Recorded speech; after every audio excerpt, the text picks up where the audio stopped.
বিদেশে মনে মনে একটা আশা ছিল, একটা গাড়ি কিনাম। সবারই গাড়ি আছে সৌদিতে, গাড়ি রাখার জায়গা পর্যন্ত নাই, কিন্তু আমার একটা গাড়ি নেই।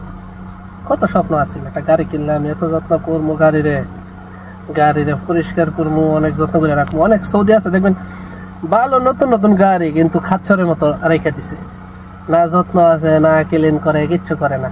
আর এই দিক দিয়ে আমি চিন্তা করছিলাম যে আমার গাড়িটা আমি অনেক ভালো রাখবো, বাস যেই কথা সেই কাজ। আল্লাহর রহমতে টুকটাকায় একটা গাড়ি কিনছি সেকেন্ড হ্যান্ড। যাই হোক, গাড়িটা চেহারা ভালোই আছিল, এমন যত্ন করা করছি দেখেন, এই যে এমন যত্ন করা করছি, আই হাই কই তোরে লেদা সারা গাড়ি, তার কিচ্ছু নাই। হা হা হা রে, এই যে কি অবস্থা। আজকে মনে হয় 5 মাস দইরা এটারে কোনো খোঁজ খবর নাই, কিচ্ছু নাই, চলাই তাই চলে, বাস